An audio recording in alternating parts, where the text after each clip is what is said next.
cabezal, que puede ser de 2 jeringas, puede ser de una sola jeringa. En este caso tenemos este que tiene para 2 jeringas, este que tiene para una. Esta bomba inyectora, en el caso de estos últimos, de los angiógrafos de última generación, lo bueno que tiene es que pueden acoplarse a el equipo. ¿Estamos? Entonces, si están acoplados al equipo, nosotros lo que vamos a hacer es cargarla, la bomba inyectora la vamos a programar, en este caso es digital, puede no ser digital, digamos, las últimas, casi todas son digitales. Entonces programamos la bomba inyectora, bueno, tiene su proceso, como todo bomba inyectora, hay que ponerle el contraste, se coloca de una forma, después se le saca el aire con el émbolo, no importa. Entonces manejamos esta bomba y en el momento que ya la programamos a la bomba inyectora, pueden pasar 2 cosas.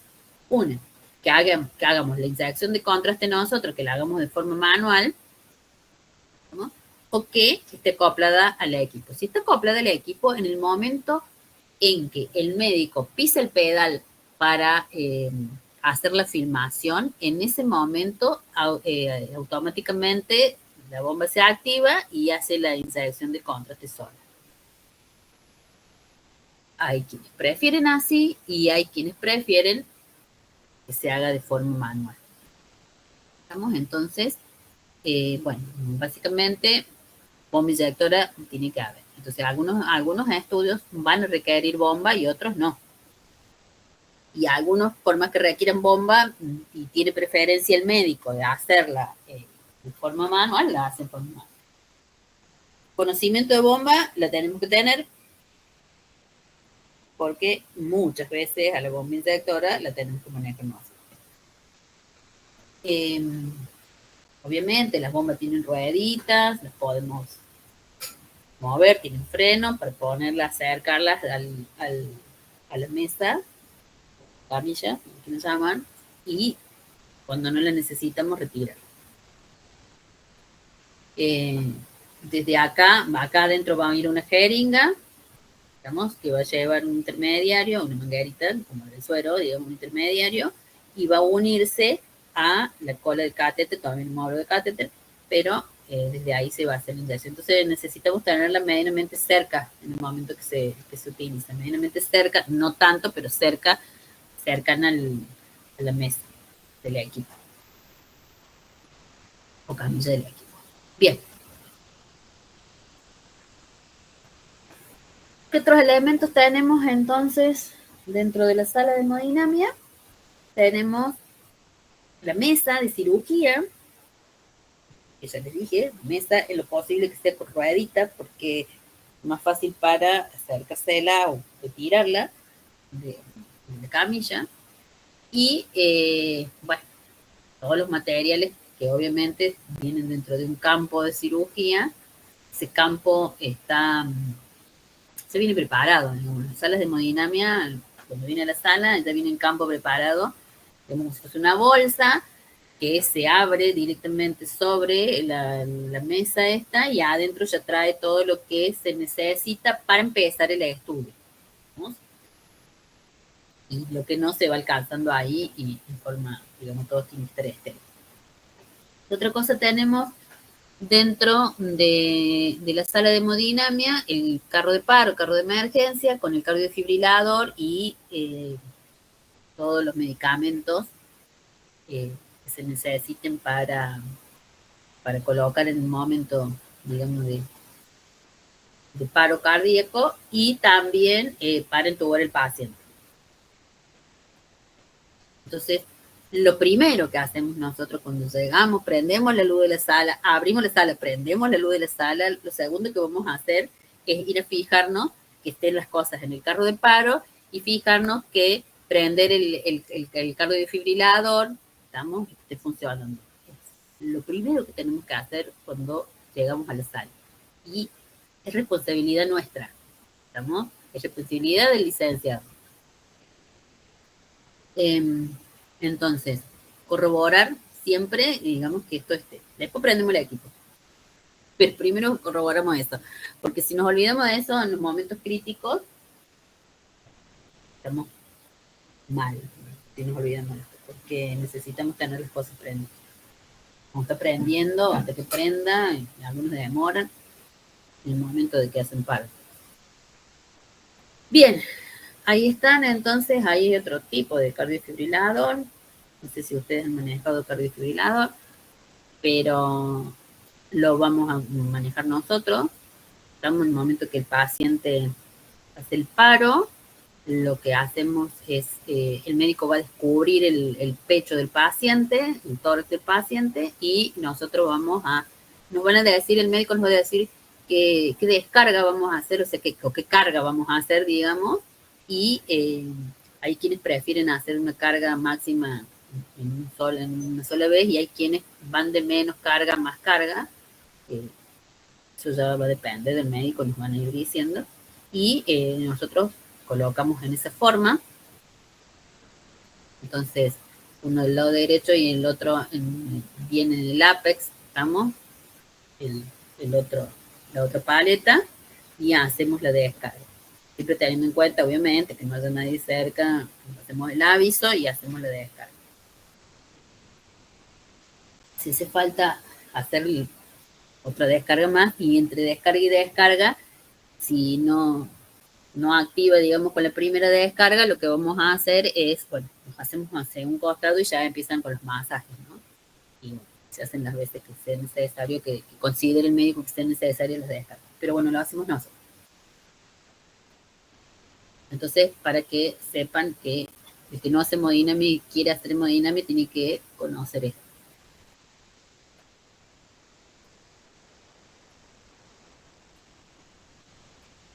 Bueno, esto es otra cosa que está dentro de la sala.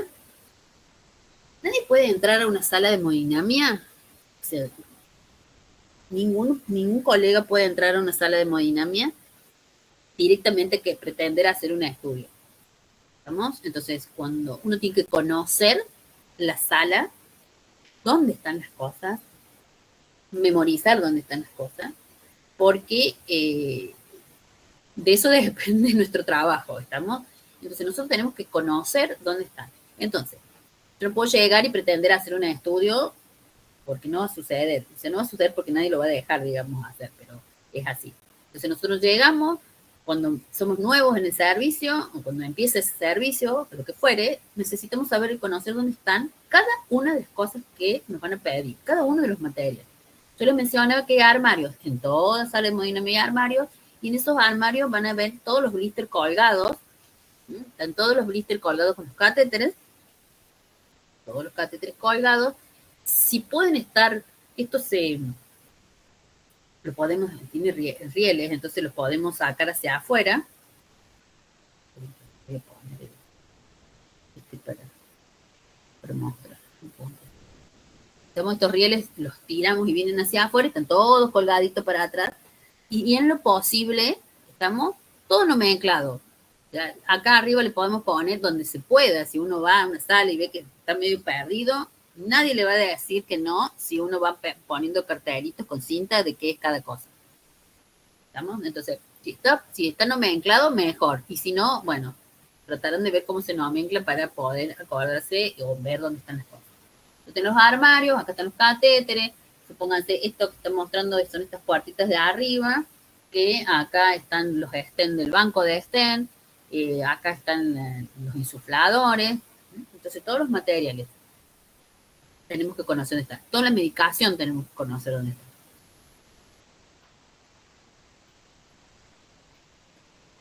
¿Qué otra cosa tenemos que tener? Que esto normalmente no está dentro de la sala, está afuera, porque uno cuando ya entra a la sala tiene que entrar con el chaleco. Estamos, bueno, los chalecos plomados, como cualquier chaleco que ustedes conocen, pues todos están rayos, o han hecho las prácticas. Entonces, el chaleco plomado, lo ideal para una sala de hemodinamia es este. Lo ideal para una sala de hemodinamia es esto, que es en dos partes, el chaleco y la pollera. Son bastante incómodos y muy pesados. Y bueno, si no cualquier otro chaleco plomado, pero muchas veces para hemodinamia, si vienen específicos para hemodinamia, son un poquito más pesados que los de radiología convencional.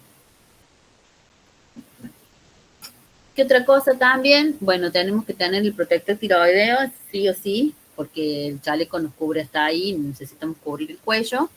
Lentes plomados. Los lentes plomados no los usamos la mayoría de las veces nosotros, los usan los médicos. Y bueno, y si hay protector gonadal también, eso no, en el servicio nuestro no hay, pero bueno, si hay, utiliza todo lo que sea posible, más allá que sea incómodo, hay que tratar de usar porque dentro de la sala de hemodinamia nos irradiamos un montón, muchísimo, muchísimo. O sea, yo siempre digo, sabemos a qué hora empieza el estudio y no sabemos a qué hora termina. Entonces a veces tenemos 1 hora y media de radiación constante, digamos, de radiación constante. Dentro de esa radiación constante puede ser que sea solo radioscopía o radioscopía y filmaciones, pero para nosotros la radiación es exactamente la misma, se filme o sea radioscopía. Y por ahí puede ser que hagamos un estudio en 20 minutos y a veces estemos 1 hora y media y más. ¿Estamos? El procedimiento que llevan como 3 horas. Entonces nos irradiamos un montón. Nosotros dentro de todo nos irradiamos menos que los médicos.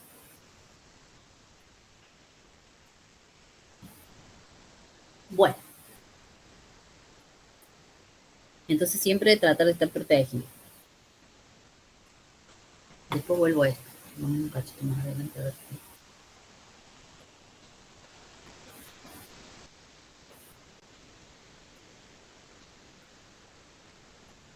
O volvemos, vamos acá. Estamos hablando de la sana, salimos de lado. ¿Quiénes son los profesionales que van a intervenir dentro de una sala de hemodinamia y que van a intervenir en los procedimientos? Normalmente, y debería ser así, tiene que estar el médico, especialista. Yo ya les dije que seguramente va a ser un especialista, un cardiólogo especialista en hemodinamia. Va a ser el médico que es el primer médico, el que va a estar, el que va a realizar el procedimiento. Inmediatamente, y digo inmediatamente porque por ahí es en el orden de que nos ubicamos, ¿estamos? Al lado de él va a estar el otro médico, el médico que está en formación. Puede ser un médico residente, puede ser un médico que va a rotar, pero que están aprendiendo a hacer los procedimientos. Y a nosotros no es de mucho valor que esté ese médico, porque el médico, el segundo médico, lo va a acompañar al médico que va a hacer el procedimiento y le va a alcanzar las cosas de la mesa de cirugía. Entonces, si ustedes se fijan, fíjense que ahí está la mesa de cirugía, el médico está de espalda a la mesa de cirugía y lo que va a estar haciendo es hacer el procedimiento. Entonces, si él está haciendo esto, cuando necesita algo de acá, se tiene que dar vuelta, alcanzarlo, buscarlo y después continuar con el paciente.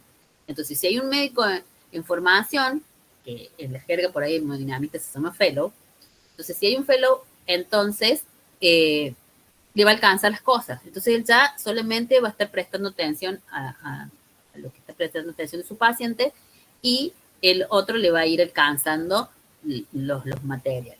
Al principio empieza con eso, al principio empiezan aprendiendo a hacer la punción y bueno, y en medida que va pasando va pasando el tiempo, como toda persona que va aprendiendo, ya después lo van dejando hacer los estudios y muchas veces hacen el intercambio y el que realiza el estudio ya el médico residente cuando ya va terminando la residencia y el médico, digamos, que lo está formando, lo acompaña.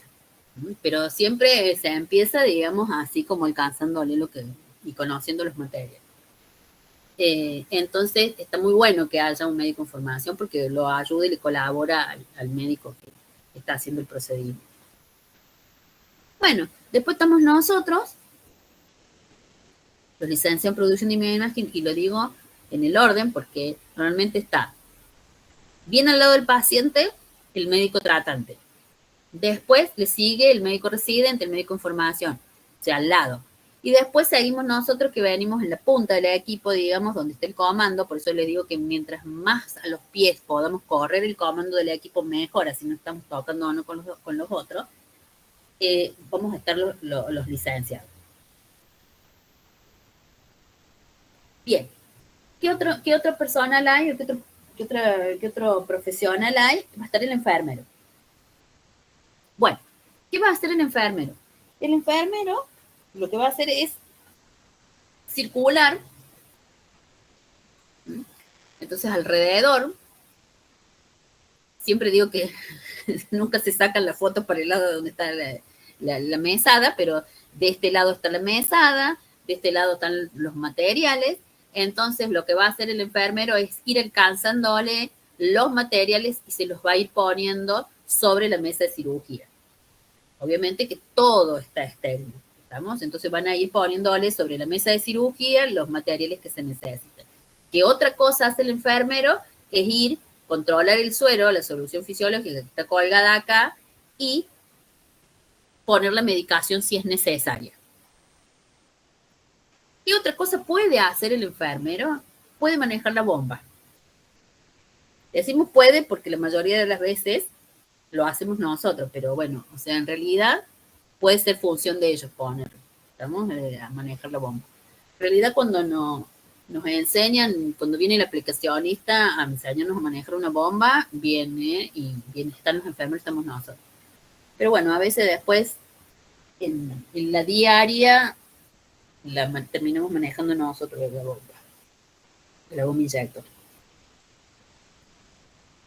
Bien.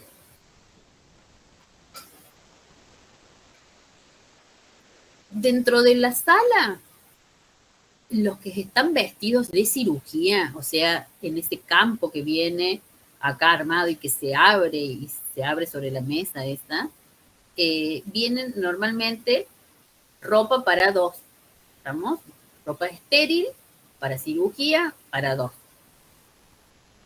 Entonces, uno va a ser el médico el que se va a vestir, el médico tratante, y el otro es el médico que lo acompaña. Si no hay médico que lo acompaña, bueno, queda esa ropa ahí, puesta arriba de la mesa. Estamos todo estéril. Vale decir que los únicos que están cambiados estéril es el médico tratante o los médicos. En la otra parte del personal que estamos adentro de una sala no estamos cambiados. Si bien nos dan un ambo, si estamos cerca de un quirófano, nos dan un ambo de cirugía, no estamos estériles. No tenemos guantes estériles, que los guantes de cirugía que los tienen los médicos. Nosotros tenemos los guantes comunes que sacamos de la cajita y los ponemos cuando es necesario. La enfermera tampoco está vestida, ¿estamos?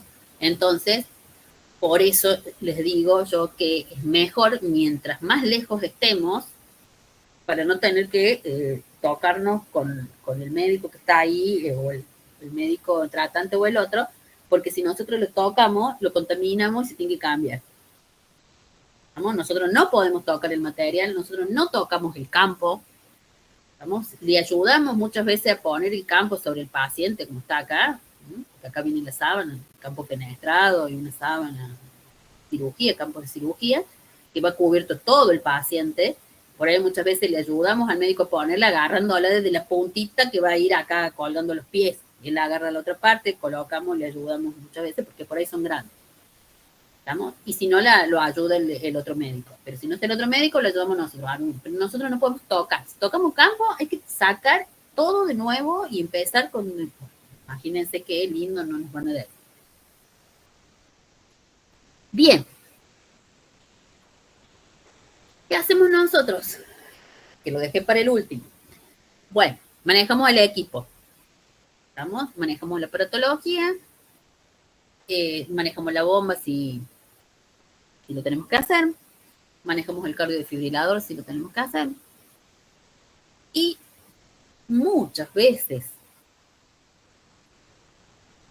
la mayoría, por lo menos acá en Córdoba, la mayoría tiene de los servicios de hemodinamia, tienen los pacientes turnados, ¿estamos? Los pacientes turnados, y una vez que se termina con los pacientes turnados, quedamos de pasiva, ¿estamos? Entonces, infarto de las 7 de la tarde para adelante, que es donde la hora que normalmente suceden los infartos, nos llaman. Entonces, allá vamos. Bien, en el momento que nos llaman, muchas veces no hay enfermero. ¿Estamos? Cuando tenemos que ir a la mañana, a la noche, a la madrugada, lo que fuera, muchas veces no hay enfermero. Entonces, sonan. Ahí tenemos que hacer también la parte que hace el enfermero.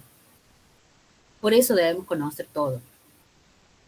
¿Estamos? Porque el médico se cambia, el médico se va, se lava, se cambia y no se puede tocar más el médico. Entonces, tenemos que hacer todo esto de alcanzar los materiales, abrir los blisters, alcanzar el contraste, y todo. Y bueno, por ahí son momentos tensos, entonces piden, el médico pide, pero también quiere que le muestres la imagen. Entonces, bueno, terminamos haciendo todo. También no colocamos medicación porque la carrera nuestra teóricamente no habilita a colocar medicación. ¿Estamos? Pero bueno, siempre bajo la supervisión del médico lo terminamos haciendo, porque si él está cambiado y yo tengo que ir a alcanzar una ampolla de adrenalina, porque hay que poner una adrenalina y seguramente la voy a terminar abriendo y a lo mejor lo pongo yo. Si hay que ponerlo en el suelo, lo va a poner el licenciado, si no está el enfermero.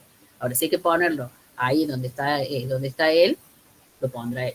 Entonces, hay muchas cosas que por ahí los límites estos que dicen la profesión nuestra no se cumplen. El que hace tomografía lo puede saber, el que hace resonancia también. ¿Quién dice que encuentra?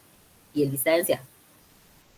Se puede, está dentro del campo nuestro y muchas veces no, sabemos que no está dentro de lo que es campo nuestro, pero lo terminamos así. Siempre y cuando, obviamente, esté la supervisión del médico. Entonces, bueno, nos convertimos en enfermeros también en ese momento. Por lo tanto, como les venía diciendo, tenemos que tener conocimiento de todo. ¿Qué otra cosa tenemos nosotros que está a la altura de nuestra? Sí. O sea, acá está. Esto está justo conectado a la bomba. Fíjense que la bomba inyector está puesta ahí en el costado y viene con el brazo la bomba y ahí está la jeringa. Entonces, con el intermediario está haciendo, digamos, la colocación del contra. Nosotros estaríamos más para la punta. Ellos están para allá, nosotros estamos más acá. Entonces, lo que hicimos fue arrimarle la bomba.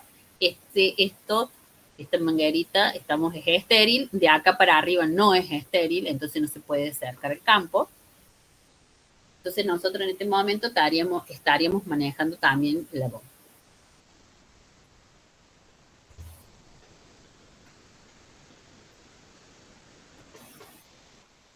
Bueno, entonces, la sala de hemodinamia, dentro de un equipo humano, equipo médico, equipo interdisciplinario, es, digamos, donde realmente se cumple un verdadero equipo dentro de lo que es una sala de hemodinamia, ¿estamos? Porque estamos ahí trabajando al lado del médico, al lado del enfermero y al lado de todo lo demás que pueden llegar a entrar a una sala de hemodinamia cuando se hacen procedimientos complejos, como por ejemplo, colocar una prótesis.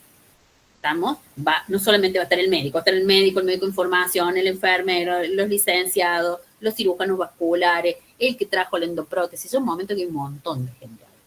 Cada uno cumpliendo su función. Pero se trabaja como un verdadero equipo. Y se trabaja coordinado porque si no, no salen las cosas, es un desastre.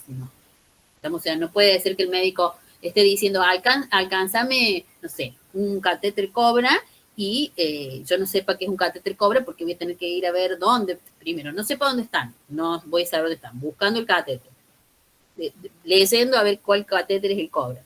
Si no está la enfermera y el enfermero no sabe, porque a veces nos pasa esto, que son nuevos los enfermeros, entonces tenemos que salir nosotros a buscarle el catéter, dárselo en la mano para que él se lo alcance el médico.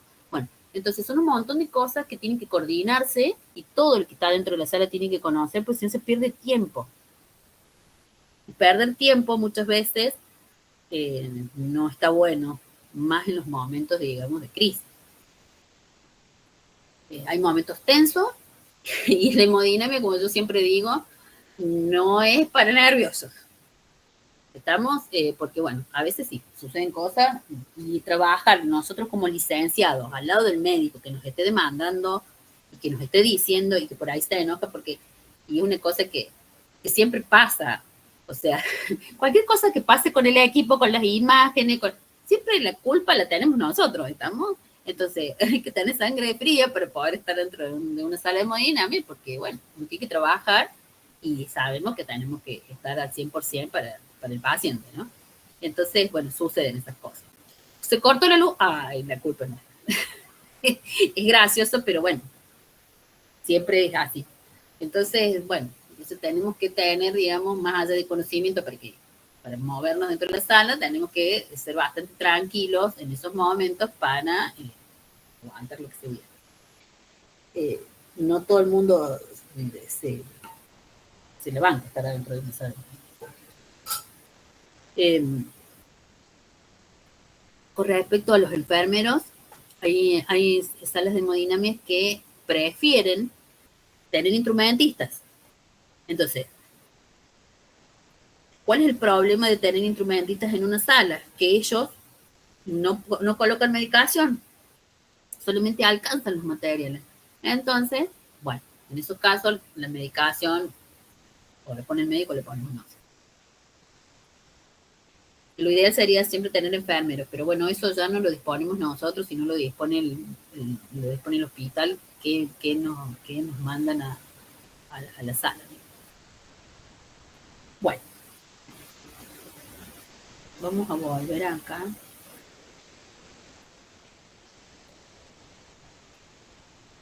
A esto que nos sale.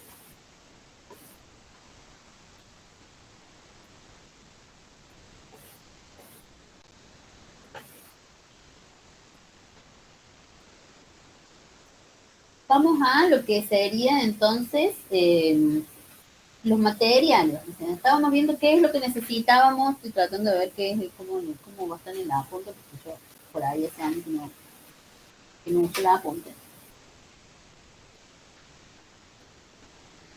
Bueno, entonces, vamos con los materiales.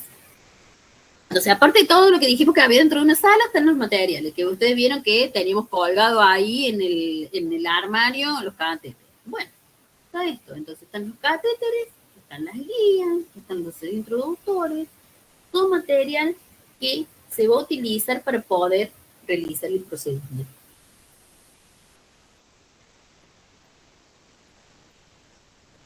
Bueno, todo esto tiene una medida. Y esta medida del material angiográfico se mide en French. ¿Estamos? Es la medida universal del material angiográfico, es el French. Y en el caso de los catéteres, es el diámetro externo. ¿Estamos? Entonces, en el diámetro externo de un catéter, en un catéter el diámetro externo está medido en French. Ejemplo, si un catéter mide 6 French, como dice ahí, que es lo más fácil, y lo dividimos en 3, nos va a dar la cantidad de milímetros que tiene entonces ese diámetro.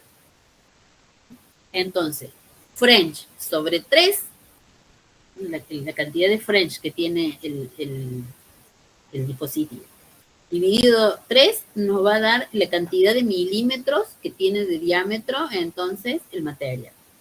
Y siempre se va a utilizar French. ¿No? Entonces, cuando nosotros tengamos el material, nos vamos a familiarizar con los materiales y vamos a ver que tiene un número, y ese número que tiene, un catéter, supónganse, no va a ser milímetro, ¿estamos? Va a ser French. ¿Está claro esto? Entonces, medida internacional del material angiográfico se llama French. Y para poder sacar cuántos milímetros mide, tengo que dividir el French en 3.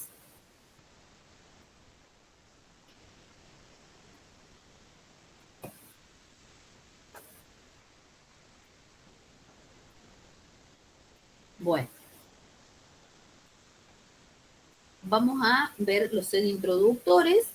¿Estamos? Fíjense que el sed introductor tiene partes, después lo vamos a hablar después bien más adelante cuando hagamos y de borra, pero esto es un sed introductor, es otro material que se utiliza para empezar el estudio. Y fíjense que tiene colores. Bueno, esos colores, normalmente todo lo que es catéteres y sed introductores, estamos, tienen colores diferentes. Esos colores diferentes significan diferentes frenchajes, estamos diferentes medidas. Entonces, por ejemplo, ahí me está mostrando este que es verde, y esto que es verde significa que es de 6 French. ¿Estamos? Después tenemos los grises, que son de 5 French. Después tenemos los naranjas, que son de 7 French. 5, 6 y 7 French es lo que ustedes más van a utilizar en una sala de hemodinamia. Es lo común. ¿Estamos? Ya hablando de una sala de hemodinamia y hablando normalmente de pacientes adultos. ¿Estamos? El que se dedica a hacer pediatría va a usar seguramente algo un poco más chico. Pero para adultos, sala de hemodinamia, entonces acuérdense. 5 French, gris, 6 French el verde y 7 French el naranja. ¿Estamos?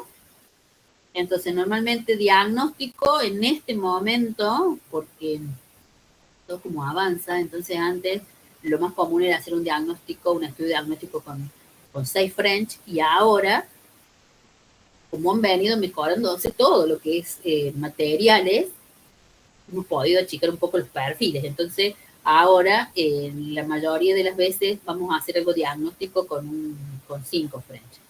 Y por ahí el 6 French se puede usar para diagnóstico, para terapéutico, y el 7 French es terapéutico, ¿no? Vamos a hacer algo diagnóstico con 7 French. Aumenta, ¿estamos? De más chico más grande, tengo el de 6 French es más grande que el de 5 French, y el de 7 French es más grande que el de 6 French. Estamos aumentando el tamaño, el diámetro. Bueno, y vamos con esta parte. Con respecto a los catéteres, entonces, ¿qué va a ser lo que nos va a permitir a nosotros ingresar dentro del cuerpo del paciente, dentro de las arterias del paciente, o dentro de los vasos del paciente, porque muchas veces se aborda por vena también? Entonces, tenemos estos dispositivos que son catéteres.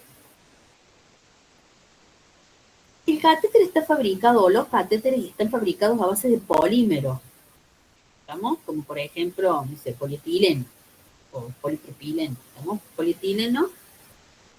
Entonces, cómo están fabricados, cómo vienen, ¿estamos? Son de ese material. Tienen una cola, el catéter tiene una cola, el catéter y tiene una punta. La punta, ¿estamos? Va a venir con diferentes formas de acuerdo a el catéter que sea. O sea, tienen diferentes nombres y tienen diferentes usos.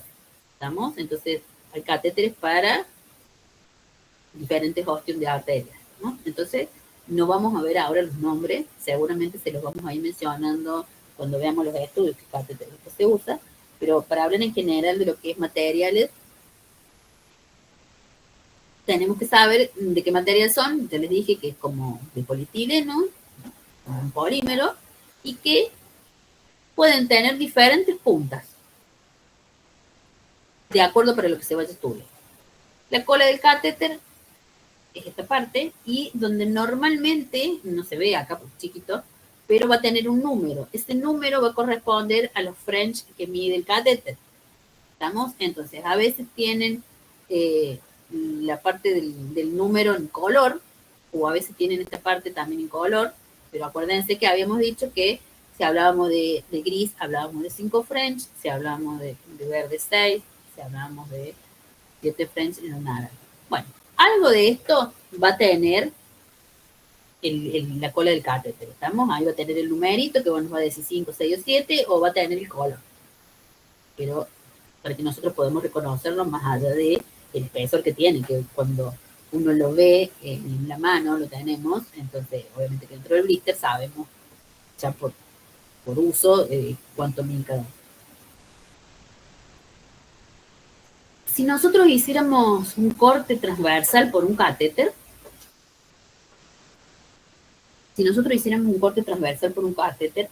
veríamos que tiene como 3 capas. Entonces, una primera capa va a ser, tiene la particularidad de tener resistencia a la temperatura corpórea o a la temperatura corporal, ¿no? Entonces, va a resistir esa capa de polímero, de polietileno, va a resistir a la temperatura corpórea, o sea, ¿a cuántos grados?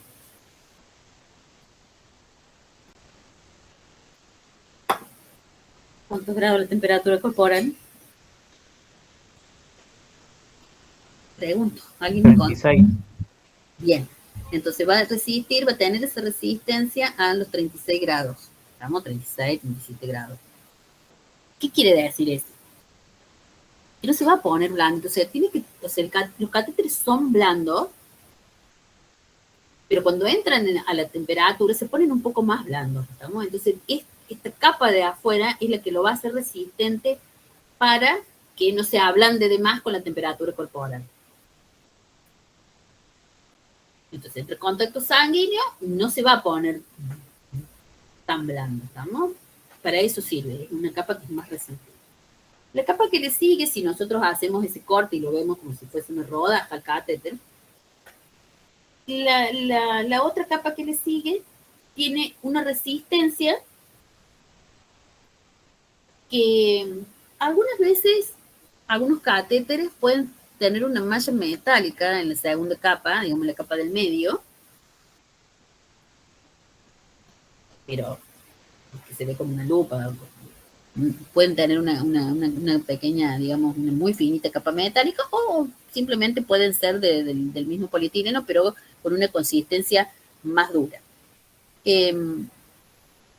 Bueno, esta segunda capa, es la que le da el cuerpo. Y le da el cuerpo al catéter, o sea, es la que le da el cuerpo a este catéter. La de afuera resistía a la temperatura del cuerpo, la segunda capa es la que le da el cuerpo, digamos, la firmeza al catéter, y lo que le da el torque al catéter. ¿Estamos? Entonces, acuérdense de la palabra torque. Entonces, ¿cuál es el torque del catéter? Es la capacidad que tiene el catéter de girar sobre sí mismo. Entonces, toda esta parte, miren, todo esto, todo este recorrido del catéter completo hasta acá, está dentro del cuerpo.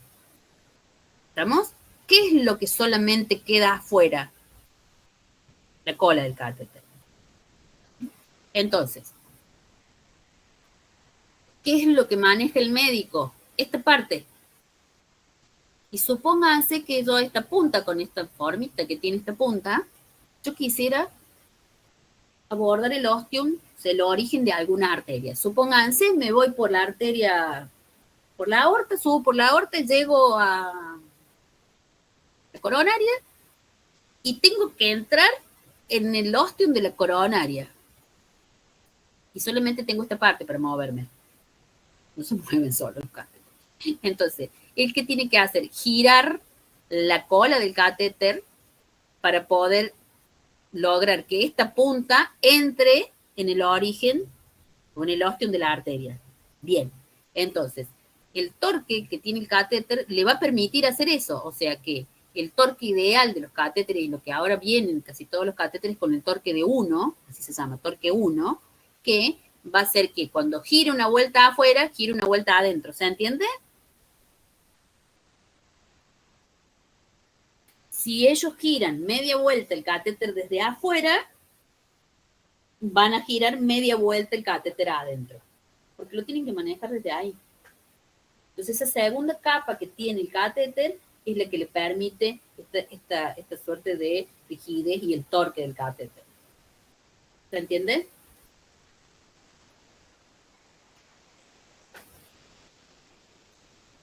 Perfecto.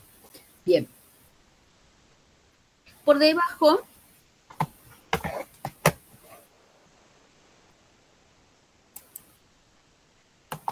por debajo, o sea, la última capa, digamos, la capa interna del catéter, la capa que tiene la luz del catéter, va a ser, digamos, la que va a tener la resistencia para poder pasar el contraste y también la que va a permitir el de que se deslice por dentro las guías metálicas.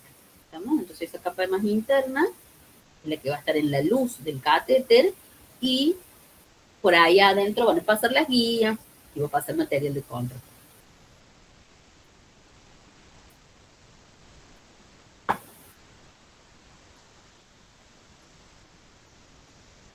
Ok, Pablo, no hay problema. Bueno, entonces,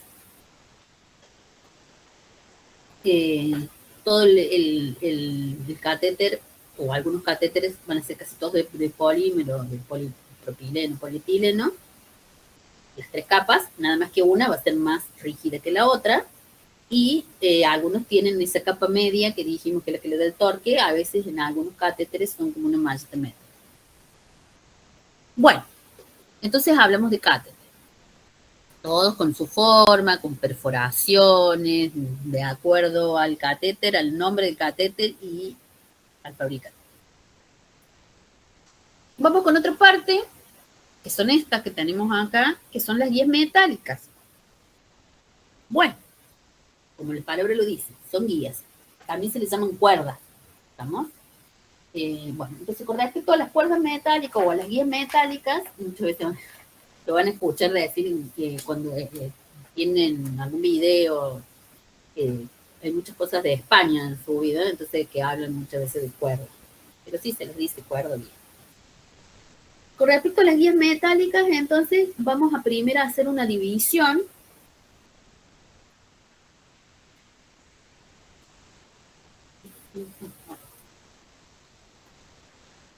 Vamos a dividir las guías metálicas en dos. Vamos a dividir las guías metálicas en dos partes. Por un lado las guías cortas y por otro lado las guías largas. ¿Estamos? Entonces, la guía corta es la que me va a permitir empezar el estudio. Es esta. Esa que le estoy marcando ahí es la guía corta. Esto se llama como un enhebrador de guía. Se saca y se pone. Si lo necesitan, lo usan. Si no, no. O sea, el médico que lo usa, el médico que no. Son enhebradores de guía. Pero la guía es esto. Toda esta cuerdita, que si nosotros la tenemos en la mano, como una cuerda de guitarra, como una cuerda de guitarra eléctrica, ¿cómo les puedo explicar? O sea, es bien, tiene textura, no es algo liso. Y tiene la punta en forma de J. Con esto empiezo el estudio. Normalmente puede medir 30 centímetros. Puede haber hasta de medio metro, sí, puede haber hasta de 50, perdón, hasta de 50 centímetros. ¿Estamos? Puede haber. Pero la mayoría miden 30 centímetros, 25. Bueno, esta va a ser entonces la guía para empezar. Después tenemos las guías largas, que son estas. Estamos guía corta, acuérdense, para empezar el estudio. Después tenemos las guías largas. Dentro de las guías largas vamos a dividirlas en dos. Estas guías largas pueden ser diagnósticas y pueden ser terapéuticas. ¿Estamos? Entonces, supónganse, entramos, voy a hacer el ejemplo que hice recién, entré por la arteria aorta, subí con el catéter. ¿Qué necesito para poder subir ese catéter y llegar hasta donde quiero llegar de este catéter? ¿Qué necesito? Que siempre esté precedido por una guía. ¿Estamos? Entonces, necesito que siempre esté precedido por una guía. Quiere decir que la guía va a ir adentro de este catéter, va a ir adentro y... Espérenme un segundito, un segundo. Está sonando el teléfono de la escuela de niños.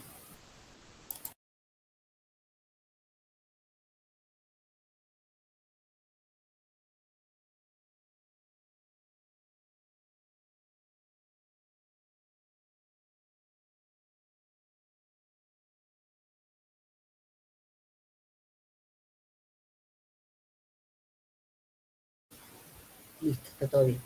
Bueno, entonces, necesito que este catéter suba precedido de la guía para que me le dé más cuerpo al catéter y llego. Entonces, esa guía va a ser una guía diagnóstica. ¿Estamos? Entonces, las guías diagnósticas tienen distintos largos, se van a encontrar de varios largos, no importa, no vamos a entrar en detalle de cuánto mide cada una de las guías. Sabemos que tenemos de varios largos, pueden llegar a medir hasta 3 metros. ¿Estamos? Entonces, ¿qué tenemos ahora también, aparte de las guías diagnósticas? También tenemos las guías terapéuticas. ¿Estamos? ¿Y qué diferencia va a haber con la guía diagnóstica? Largo, también, de varios largos. Lo que va a diferenciarse va a ser el diámetro, ¿estamos? De la guía terapéutica. Entonces, las guías terapéuticas se diferencian de las guías diagnósticas en su diámetro, ¿no? Entonces, las guías terapéuticas van a ser mucho más finas, ¿estamos? Entonces, supónganse que una guía diagnóstica mide 0,035, ustedes van a tener una guía terapéutica que va a medir 0,014, ¿estamos? Milímetros. Entonces, son largas, son metálicas, las puntas, no vamos a entrar en detalle de cada una de las guías, digamos, las puntas pueden ser, fíjense que acá tengo una con punta de J, acá tengo una que no tiene punta recta, estamos igual acá, de curva, punta recta, ¿estamos? Pueden ser higrofílicas, pueden ser un montón de guías van a encontrar. Pero lo que ustedes tienen que saber y tienen que quedar claro que hay, si le tengo que dividir a estas guías largas, les divido en dos. Diagnósticas y terapéuticas. ¿Qué diferencia hay entre una y otra? El diámetro. Las diagnósticas van a ser más gruesas que las terapéuticas. Y tienen un porqué. Estamos cuando... Sí, se pueden introducir a la altura de la ingle, se pueden introducir, si son largas, o sea, para entrar y abordar el paciente desde una técnica que se llama Saldinger, vamos a entrar y vamos a necesitar una guía mucho más larga que si estamos abordando el paciente desde la arteria radial. ¿Estamos? Por eso los largos varían. Entonces, supónganse que yo estaba haciendo este ejemplo de recién. Me fui con el catéter con la guía diagnóstica por dentro, llegué, subí por la arteria, llegué, me posiciono en el origen de la coronaria, saco la guía, hago la inyección de contraste y veo la coronaria. Veo la arteria coronaria y veo que hay una estenosis en la arteria coronaria, en el tercio medio de la arteria coronaria. ¿Y qué tengo que hacer? Supónganse que ese paciente lo estamos estudiando y se decide en ese momento que esa estenosis se va a reparar ahí. Entonces, ¿qué va a hacer? Se va a sacar la guía terapéutica y se va a sacar la guía diagnóstica y se va a poner una guía terapéutica. ¿Qué función tiene que cumplir esa guía terapéutica? Que entre dentro de la arteria coronaria y se vaya hasta el extremo distal de la arteria coronaria. ¿Estamos? Entonces, ¿puedo meter una guía diagnóstica dentro de una arteria coronaria? No, no puedo. No me va a entrar. ¿Estamos? Entonces, necesito una guía terapéutica que son mucho más finitas para poder llegar hasta el extremo más distal de la arteria. ¿Se entiende?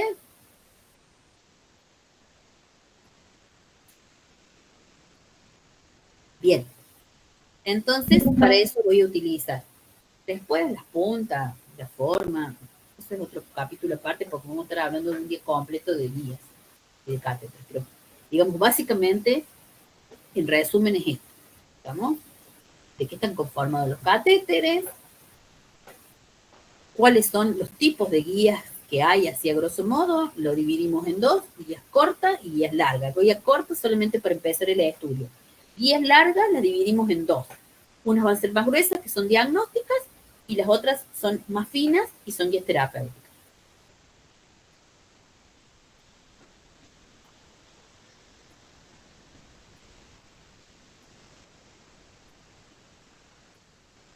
Eso es la mesa. ¿No? La mesa se va a utilizar así, sobre la mesa se va a poner el campo y normalmente todo esto lo van a agregar ¿no? Entonces se va a abrir el campo, en el campo van a estar los ambos de los médicos, van a estar eh, campos chicos, todo para poner sobre el paciente, y puede haber que ya vengan preparados, si estás preparado para el servicio de hemodinamia seguramente lo va a ser así, que haya 2 bowls o 3 bowls donde en uno se va a poner el contraste y en otro se va a poner solución fisiológica. Puede haber bandejitas también, esas bandejas que se usan en cirugía, esto también puede ser plástico, realmente está esterilizado, entonces ahí se van a poner el contraste de la solución fisiológica. Si hay bandejitas, algunos eh, meten los catéteres y las guías adentro. Y si no hay bandejitas, los catéteres siempre para entrar adentro del paciente se purgan, se purgan con solución fisiológica, se mojan, no puede entrar nada seco adentro del torrente sanguíneo, entonces se mojan, estamos con solución fisiológica, lo pueden hacer con una gasita, y lo purgan con solución fisiológica, y con las guías pasa absolutamente lo mismo.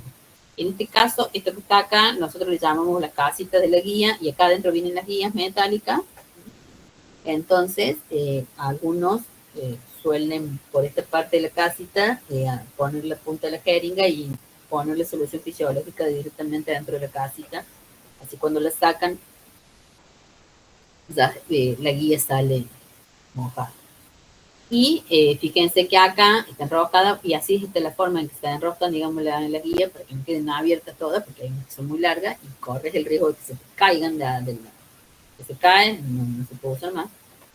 Esta es una guía corta, entonces, y la guía larga va a venir siempre adentro de esto. Esto viene adentro de un blister, doble blister. Estamos entonces, el blister de afuera es el que podemos manejar, lo agarra el enfermero, lo agarramos nosotros, abrimos ese blister sin tocar, desde la abertura, desde arriba, sin tocar la parte de adentro, y le arrimamos para que el médico saque el blister de adentro, y él lo abre con el bisturí y lo pone. Todo viene en doble blister.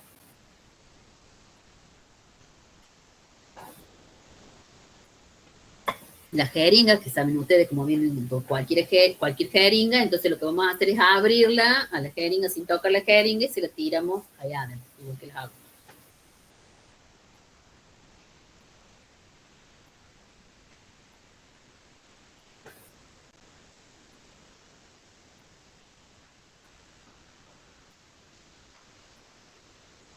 Vamos a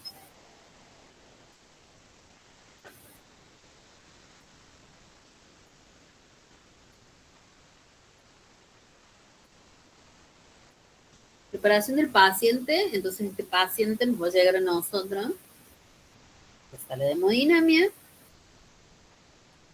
Siempre hablamos del paciente que está programado, ¿no?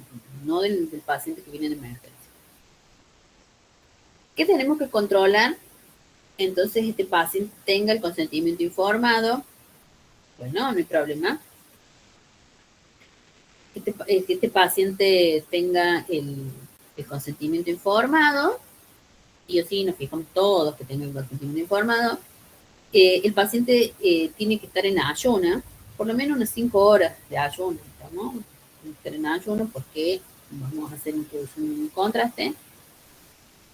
Con respecto a lo que habla esta diapo de la sedación, va a suceder en los pacientes que están muy nerviosos, bueno, que a veces toman medicamentos, digamos, sedantes. Entonces, bueno, esa sedación es ínfima, es como para que esté un poco más tranquilo. El paciente en una sala de hemodinamia no está dormido, ¿estamos? El paciente está despierto. El paciente tiene que, lo ideal sería eso, a veces cuando nos queda otra que se da, tiene que responder a lo que uno le va preguntando, y tiene que escuchar lo que uno le va diciendo. Entonces, ¿qué le vamos a decir? Le vamos a preguntar, ¿está bien? El médico le va a decir, va a sentir la sensación de calor, le va a arder un poco en tal lado. Entonces, él tiene que saber lo que le está pasando.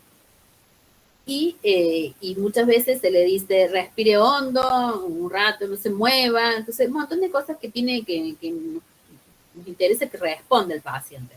Entonces, si hay una sedación, va a ser una sedación mínima con respecto a, bueno, que no esté tan nervioso ese paciente en el momento. Entra con miedo. Se suspende la anticoagulación. Muchos pacientes que llegan a la sala de hemodinamia están anticoagulados, que vienen con un tratamiento de anticoagulación, entonces lo que deben hacer es suspender la medicación para hacerse el estudio. Tiene que haber una buena hidratación y conocer los antecedentes alérgicos, estamos, el paciente, como cualquier paciente que le vayamos a hacer. Por lo tanto, que es una de las otras cosas que nosotros vamos a verificar cuando nos llegue el paciente, es que tenga el análisis de urea y creatinina. ¿No? Eso se controla. Normalmente,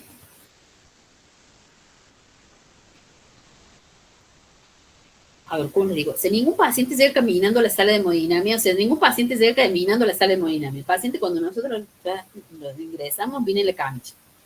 ¿Digamos? Si ese paciente viene a realizarse el estudio directamente, ir a pasar por alguien que lo va a recepcionar, y no somos nosotros, alguien que lo va a hacer acostar, sacarse la ropa y después colocarlo en la camilla y de ahí nos lo traen el paciente, ¿no? ¿Estamos? Entonces, en todo eso puede haber gente que, como una secretaria, supónganse, que se fije si tiene el consentimiento y si tiene el análisis de la urea creatinina. Ahora, cuando nos llega a nosotros ese paciente, volvemos a corroborar eso. ¿Estamos? El consentimiento informado, muchas veces cuando los pacientes vienen de la UCO, no traen el consentimiento informado. El consentimiento informado lo van a traer siempre el paciente que viene a hacerse el estudio en el momento. ¿Estamos? El que está turnado. Pero por ahí muchas veces nos traen pacientes de la UCO y no viene con el consentimiento informado y nosotros necesitamos que ese consentimiento esté firmado. Entonces le pide al paciente si el paciente está consciente, obviamente, que firme, y si no, bueno, se buscará un familiar. No puede entrar a la sala sin el consentimiento informado. Tenemos que cubrir. Contraindicaciones relativas para hacer un estudio de hemodinamia: trastornos de la coagulación, insuficiencia renal, alergia al medio de contraste, infección activa y anemia. Eso son contraindicaciones. ¿Y por qué les llamamos contraindicaciones relativas? Porque todo se puede revertir, ¿estamos? Entonces, no dejamos de hacer un estudio de hemodinamia, de angiografía, como quieren llamar, porque tenga alguna de estas cosas. Se lo va a llevar al paciente, digamos, se lo va a estabilizar hemodinámicamente y en algún momento se lo vamos a hacer. A lo mejor no se lo hacemos hoy, se lo hacemos mañana, pero en algún momento el estudio se va a hacer. ¿Estamos? Entonces, los trastornos de coagulación, muy bien sabemos que se detectan con un análisis, ¿estamos? La insuficiencia renal también se lo sabemos, con la urea y la creatinina, y si este paciente es un paciente que tiene alguna insuficiencia severa renal, bueno, seguramente después que termine de hacer el estudio, va a ir a diálisis, ¿no? Ese paciente se dializa normalmente, vamos a hacer el estudio y después va a ir a diálisis. Porque ustedes recuerden que el medio de contraste que nosotros utilizamos es nefrotóxico. Entonces, bueno, son cantidades de medio de contraste, entonces normalmente se espera en el momento que se va a dializar el paciente y bueno, se hace el estudio antes y después va a dializar. Con la alergia a los medios de contraste, bueno, se hace el tratamiento con la alergia y en el momento de hacer el estudio se le pone hidrocortisona para poder realizar el estudio. Con respecto a alguna infección activa que tenga el paciente, o sea, normalmente no hacemos pacientes que tengan fiebre, ¿estamos? Y tampoco que estén con infección, pero no lo hacemos hoy, lo vamos a hacer mañana o pasado cuando se le pase, estamos con la medicación que le den para contrarrestar. Lo mismo con la cuestión del ánimo. Entonces, cuando el paciente no puede en el momento, se lo va a estabilizar, vuelvo a decirlo, dinámicamente, y después se le va a poder hacer el estudio. Por lo tanto, por eso habla de contraindicaciones relativas, ¿no? Con respecto a los cuidados,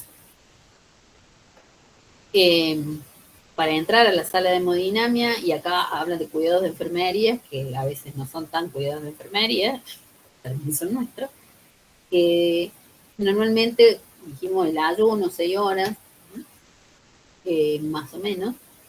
El paciente tiene, si viene, digamos, y es el paciente que viene turnado, tiene que acudir acompañado, porque por ahí hay que tomar decisiones y necesitamos que el acompañante lo sepa. Con respecto al medio de transporte, es importante, porque ese paciente que hicimos, le vamos a preguntar, ¿vino acompañado? ¿En qué vino? ¿En qué se va a volver? ¿Estamos? Porque muchas veces, si vino en colectivo, no se va a poder volver en colectivo. ¿Estamos? Si vino en un auto, bueno, hay que ver y después explicarle cómo va a tener que volverse. Entonces es importante en qué se va a volver el paciente, no en qué vino, sino en qué se va a volver. Bueno, obviamente que esto, con respecto a si hay cirugías cardíacas, todo eso está en la historia clínica del paciente, lo miramos a la historia clínica, y si no tenemos por ahí tiempo de leer la historia clínica, preguntamos a los enfermeros o al médico, tenemos que conocer el paciente, qué es lo que tiene el paciente que está entrando a la sala.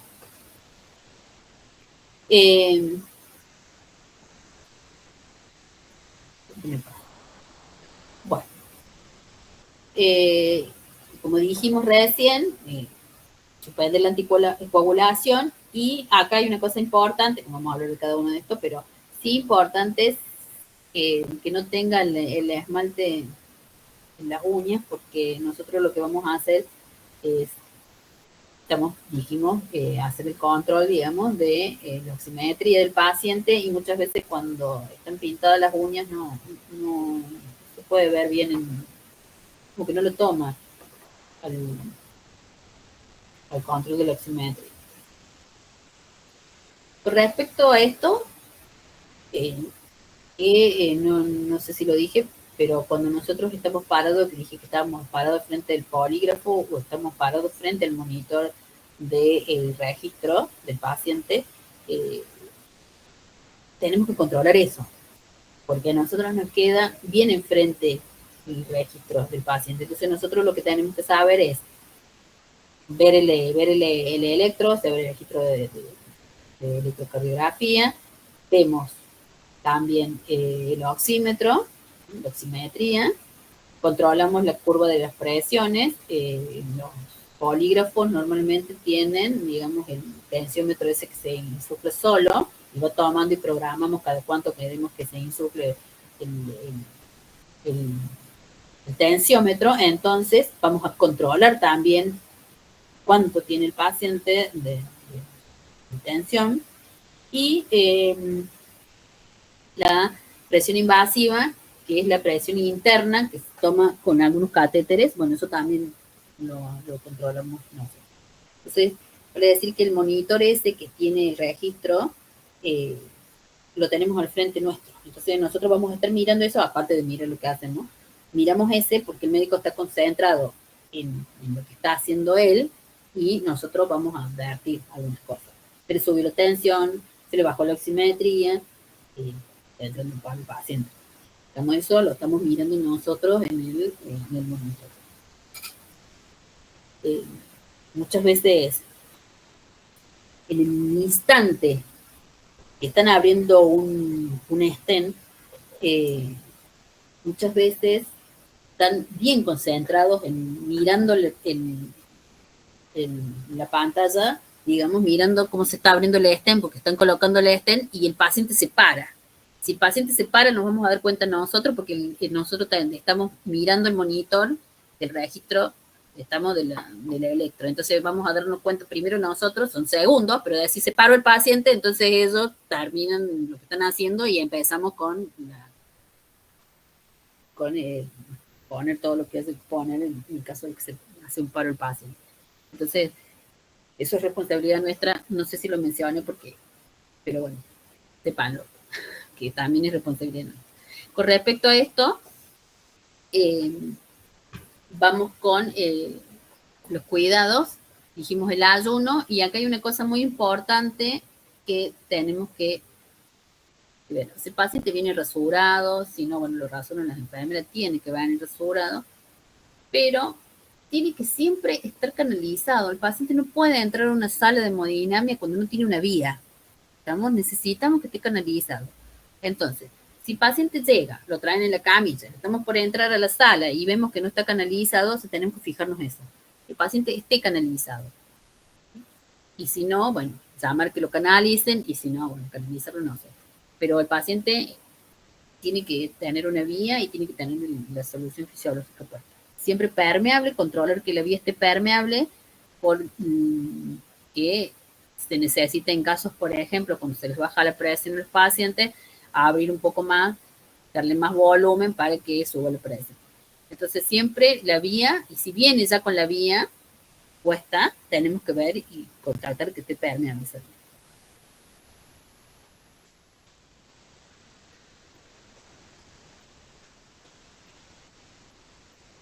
Bueno, vamos a hablar un poquito de pulsos y corta. Con respecto a los pulsos del paciente. Eso, este esquemita que está ahí, son los lugares donde encuentran pulso, donde se pueden tomar los pulsos. Entonces, tenemos el pulso pedio. El pulso pedio se toma arriba del empeine, ¿estamos? Del pie, ahí donde podemos tomar el pulso pedio. Pulso popliteo lo vamos a tomar entonces atrás de la rodilla, en la flexura de la rodilla, ahí se toma el pulso popliteo.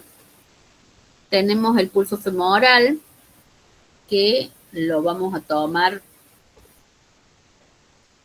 a la altura de la ingle, pedio, popliteo, femoral, lo vamos a tomar a la altura de la ingle. Y después para arriba tenemos miembro superior, tenemos el pulso radial y el cubital, pero normalmente el que se toma es el pulso radial. Tenemos el pulso braquial, que se toma en la flexura del codo, digamos. Ahí se toma en la flexura, donde flexiona el brazo con el antebrazo, ahí se toma el pulso braquial. Después tenemos el subclavio, rara vez, pero bueno, sabemos que la subclavia también da pulso, y el pulso carótido. Estos son los pulsos que normalmente podemos, sabemos dónde están, y algunas veces podemos tomar. ¿Por qué se va a palpar los pulsos? Se va a palpar los pulsos porque tenemos que saber en qué condiciones está ese paciente. Entonces, muchas veces los pulsos los toma el médico y muchas veces los pulsos los tomamos nosotros. Ya cuando hace varios años que trabajamos con la misma gente, por ahí tomamos y dice, bueno, toma mi pulso, cuál es el que mejor está, y no viene y lo toma el médico. Pero sepamos que, por ejemplo, cuando hay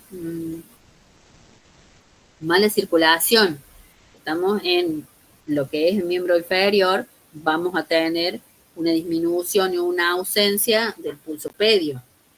¿Se puede tomar el pulso plantar? Sí, se puede tomar el pulso plantar, pero normalmente no lo vamos a tomar en la planta del pie, sino lo vamos a tomar en el tobillo. ¿Estamos? Ahí a la altura del tobillo, lo que vamos a hacer es poder tomar el pulso, que ese es el plantar. Los pacientes van a tener problemas en estos lugares, bueno, pacientes que vamos a estudiar seguramente en niños inferiores.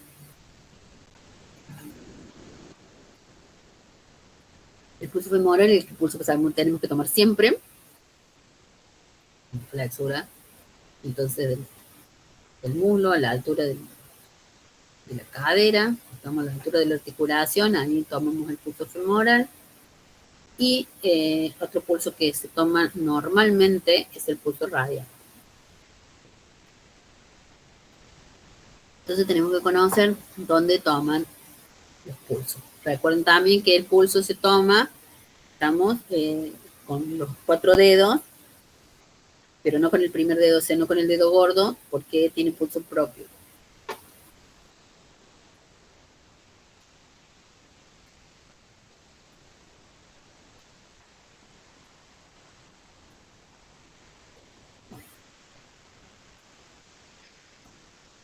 ¿Por qué es importante tomar los pulsos? Es importante tomar el pulso porque va a depender desde dónde se va a abordar el paciente. ¿Estamos? Ahora vamos a hablar de vías de abordaje y vías de abordaje, entonces, las hay por punción, las hay por disección, pero va a depender del pulso por dónde voy a abordar. ¿Estamos? Entonces, ¿qué va a hacer el médico? Va a venir, nosotros vamos a haber colocado el paciente en decúbito dorsal, lo tenemos traspasado de la camilla a la mesa del equipo, de la camilla del equipo, y lo primero que vamos a hacer es tomar los pulsos. Los pulsos que sí o sí vamos a tomar van a ser los pulsos radiales y los pulsos femorales. Supónganse que entramos, ponemos el paciente y estamos colocándole los electrodos, entonces va a venir el médico y medida que nosotros estamos poniéndole el electrodo, viene él y toma los pulsos. Es indistinto. Si nosotros lo podemos tomar o no lo podemos tomar, el médico los va a tomar sí o sí. ¿Estamos? Entonces va a tomar los pulsos. Y en base al pulso y en base al estudio que necesite hacer, va a decidir por dónde va a abordar ese paciente. Entonces, recuerden que va a depender del pulso, la vía de abordaje o la vía de acceso vascular que se necesite hacer.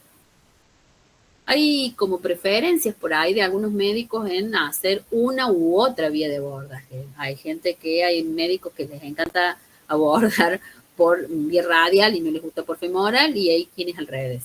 Ya vamos a hablar de qué, digamos, beneficios tiene una cosa y la otra. Pero bueno, muchas veces están acostumbrados a hacer esa técnica. Entonces, viene.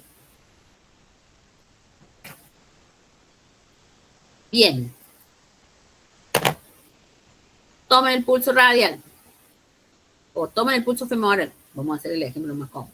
Tomen el pulso femoral y tengo el pulso femoral disminuido. Voy a tomar el otro pulso femoral, porque tenemos 2 pulsos femorales, y tiene el segundo pulso femoral disminuido, ¿qué va a tener que hacer por más que le guste entrar por la punción femoral?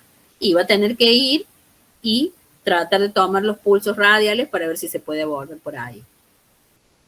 Porque va a depender del pulso que tenga el paciente para ver dónde aborda. ¿Qué quiere decir que haya un buen pulso del paciente en el paciente? ¿Qué quiere decir?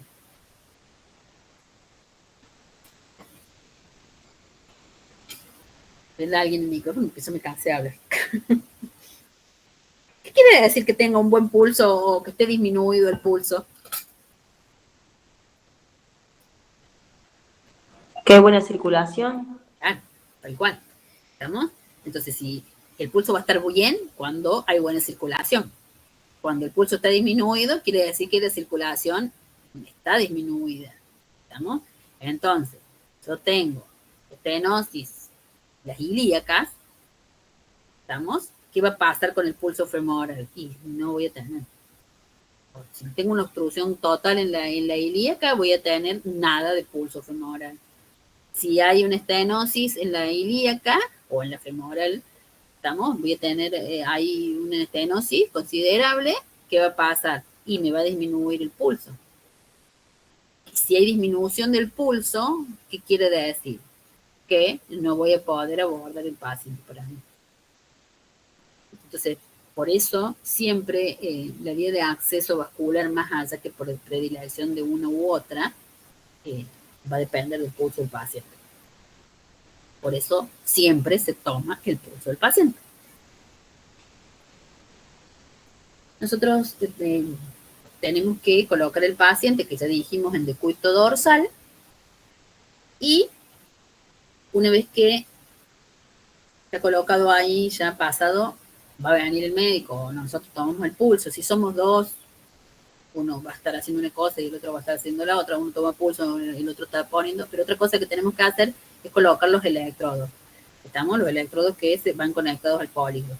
Entonces, colocamos los electrodos, dependiendo de lo que vayamos a estudiar, es donde los ponemos, y a veces, si tenemos que estudiar miembro inferior, podemos ponerlo tranquilamente en el pecho del paciente, y si no, si vamos a estudiar región cardíaca, vamos a tratar de justamente no ponerlos bien en el pecho, sino los ponemos más para el lado de los hombros y el brazo, o podemos ponerlo también en el miembro inferior. Depende de qué electrodos tengamos, ¿no? Si son esos de sopapita, los podemos poner digamos, en cualquier lado. Si son estos de los electrodos que se pegan, digamos, a veces hay unos que conducen un poco mejor la electricidad que los otros, pero lo podemos poner. Entonces, si vamos a estudiar el tórax del paciente, lo vamos a poner en los hombros, podemos poner también algunos en la pierna. El tensiómetro igual. Estamos en tensiómetro, tenemos que poner, como está ubicado, ¿se acuerdan cómo habíamos visto que estaba el equipo? Bueno, así es como habíamos visto en la sala, todos los que estábamos dentro de la sala. Normalmente el paciente se va a abordar del lado derecho, porque es el lado más cómodo, es el lado donde están los médicos y donde estamos nosotros. Pero supónganse, tenemos disminuido ese pulso. Estamos del lado derecho, ¿qué se va a hacer? Buscar el izquierdo. Entonces, por ahí, para punzar, dan vuelta, estamos, y punzan del lado izquierdo. Bueno, quieren abordar por vía radial, tiene disminuido el pulso del lado derecho, van a dar la vuelta y van a ir por el radial del lado izquierdo. ¿Estamos? Entonces van a hacerlo desde ese lado. Y justo nosotros de ese lado, del lado izquierdo, donde ponemos el tensiómetro. Entonces, si van a abordar de ese lado, tendremos que sacar el tensiómetro y ponérselo en el tobillo. El tensiómetro. Pero bueno, normalmente se trabaja del lado derecho. Si hay un buen pulso y se puede abordar, se trabaja del lado derecho. Sí, no hay problema. Bien, vamos a hablar de vía de acceso, los menciono y cortamos acá porque queda tan largo. Bien, con respecto a las vías de acceso vasculares, pueden ser, las dividimos en dos, pueden ser por disección o por punción. Las vías de acceso por disección, tenemos una que se menciona y se llama técnica de Sones. Sones era el médico que habíamos visto que había descubierto poder inyectar contra el corona. Bueno, se llama como esto. Entonces, esta técnica es una técnica por disección. Y las otras técnicas que tenemos son por punción, que puede ser la técnica de Stellinger, que es punción a la altura de la arteria femoral, o sea, a la altura del pulso femoral. Y la otra técnica es la transradial, que es a la altura, la punción a la altura del pulso radial. ¿No? Entonces, esos son los dos lugares por punción que se puede abordar. ¿Se puede abordar por poplitea? Y muy rara vez. Muy rara vez. Yo creo que una sola vez he visto abordar por poplitea. ¿Estamos? Y en ese caso, el paciente va a ser la única vez que el paciente va a tener que estar en decúbito ventral. ¿Estamos? Entonces, como el paciente siempre está en decúbito dorsal, vamos a abordar por esto que ya acabamos de mencionar. Pero supónganse que por alguna cosa del destino no se pueda y necesiten por alguna cosa también los médicos vasculares abordar por poplitea, bueno, el paciente tiene que estar al revés, ¿no? En decúbito.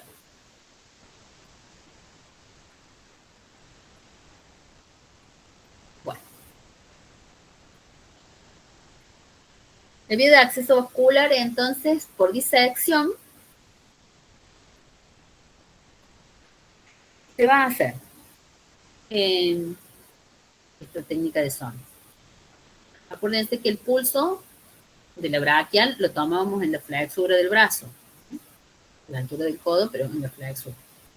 Entonces, esta técnica aborda al paciente 2 centímetros por arriba de la flexura, del lado del brazo, 2 centímetros por arriba, se va a hacer una incisión. Entonces, la incisión, una incisión de unos 2 centímetros más o menos, después de esta incisión, después que se separe toda la aponeurosis muscular, se llega al paquete vasculonervioso. Una vez que encuentran el paquete vasculonervioso, que lo van a ir separando hasta que lo puedan, van a separarlo con pinzas hasta que lo logren aislar, por decirlo de alguna forma. De ese paquete vasculonervioso van a separar la arteria de la vena y el nervio. ¿Estamos? Entonces, una vez que logren tener la arteria, digamos, lo que se va a hacer es por debajo de la arteria pasar una cinta, esto azul que tiene acá, que se llama cinta hilera. Esa cinta hilera, que antes venía así como cinta hilera y venía solo roja, bueno, ahora se ha reemplazado, todo se va reemplazando. En este caso ahora se reemplaza hasta por banditas elásticas, esas banditas elásticas que ustedes conocen, obviamente que están esterilizadas, o tipo unos elásticos como los elásticos que tienen la ropa, finos, también esterilizados obviamente, pero son las cosas con las que pueden hacerse, digamos. Entonces pasan por debajo de la arteria, sale del otro lado, y lo que hacen es tensar, ¿estamos? Esta cinta hilera, para poder levantar solamente la arteria. Y una vez que tienen la arteria más levantada, digamos, selecciona y levanta la arteria, ahí se va a hacer la incisión en la arteria para poder hacer, digamos, el acceso vascular, o sea, para poder pasar el catéter o el sello introductor. Entonces va a ser a través de un corte que le hagan a la arteria. Inmediatamente después que se termina de hacer el estudio, se sutura. ¿Cómo se sutura? La arteria se va a suturar con una sutura que se llama prolene, sutura de prolene, y después se sutura la piel con hilo de sutura normal, que conocemos todos. O sea, siempre lo que es vascular se sutura con prolene. Bien. Estas vías de acceso no se usan más normalmente. ¿Estamos? Hay casos en que se van a usar, por ejemplo, si queremos hacer una terapéutica, supónganse, y se va a tener que abordar, aparte de las dos femorales, por las dos braquiales. Entonces vienen los cirujanos vasculares y hacen esto. ¿Estamos? Normalmente los cirujanos vasculares, quizá el médico cardiólogo no lo hace, a no ser que nos quede otra, pero bueno, siempre hay, digamos, este vendría a ser como el plan C, estamos plan A, plan B, y este como el plan C, digamos. Pero normalmente es más fácil para hacerlo para los cirujanos vasculares que para el cardio. Entonces, cuando se haga este tipo de abordajes, cuando se necesita para una terapéutica, va a venir el cirujano vascular. Bueno, entonces esto vendría a ser la vía de acceso por disección técnica de Sones. Ahora tenemos vía de acceso por punción, que se llama técnica de Seldinger y técnica transradial. Bueno, ¿cómo se hace? Directamente se punza, ya no hay apertura, ya no hay corte, ¿estamos? Ya no hay secar nada. Simplemente se punza. Se toma el pulso y a la altura donde se está tomando el pulso, sea radial o femoral, se va a introducir la aguja. Bueno, entonces, ahora ya dejamos acá.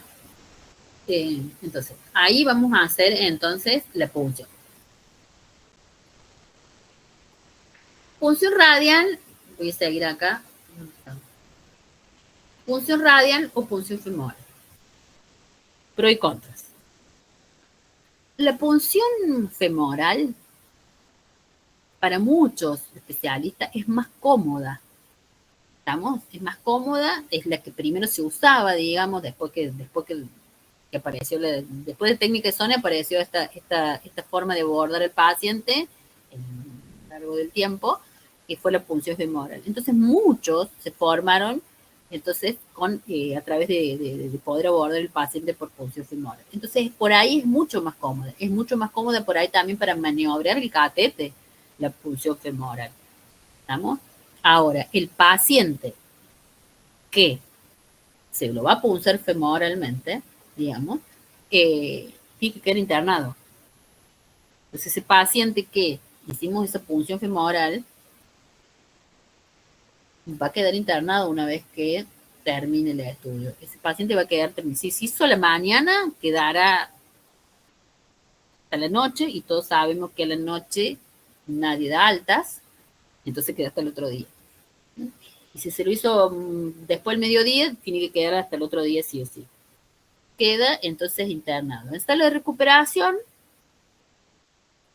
hasta que se puede ir. Siempre hablando del paciente que viene caminando y se va caminando. Estamos no el paciente que está en UCO porque se sigue internado hasta que necesite. Este paciente se tiene que quedar interno.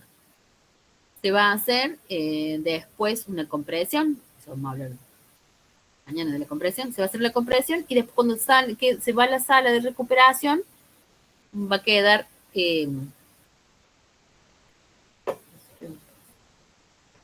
va a quedar ahí y normalmente le van a poner un peso, una pesita, una bolsita de algo que pese, de arena.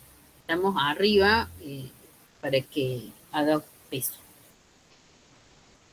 En la técnica transradial, si bien es una técnica que ahora se está utilizando un montón, se está utilizando mucho, y el paciente se va a las 2 horas, se hace el vendaje compresivo muy ajustado, y después el paciente se va a las 2 horas cuando se lo va a controlar, está en la sala de recuperación, se puede ir el paciente. Muchas veces, ya vamos a ver, hay un test que hay que hacer, ¿estamos? Bueno, nos pasa que no se puede abordar por radio. Porque no está compartido, digamos, el arco palmar, entonces, bueno, por ahí no se puede abordar.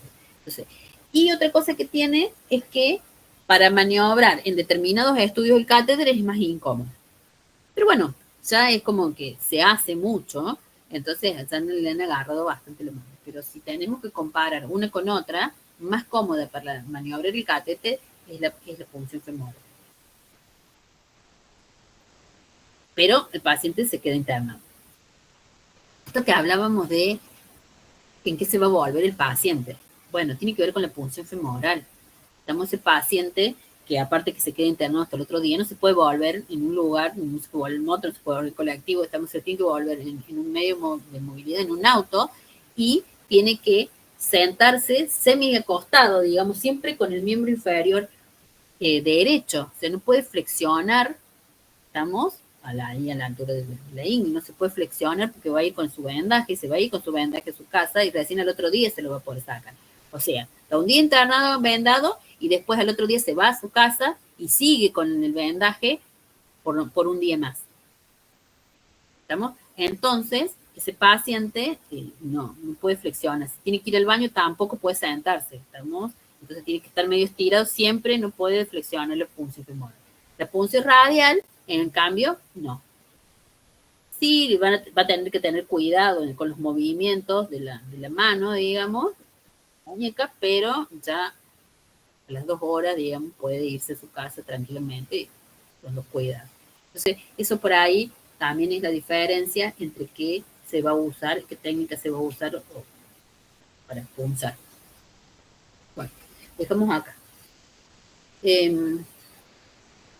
Mañana seguimos entonces a las 9. Nos conectamos a las 9. Yo voy a ver si no les paso el enlace a la mañana temprano, voy a ver si podemos conectarlo con este mismo enlace. Bueno, mañana les paso, o les reenvío o nos conectamos a las 9 y bueno, vemos hasta donde nos cansemos. Y yo que me canso de hablar mucho. Pero calculemos que vamos a estar a la 1, 12, hacemos un cortecito para tomar un par de mates más y seguimos. Así no nos vamos tan tarde. Nos vemos mañana entonces. Chao, profe.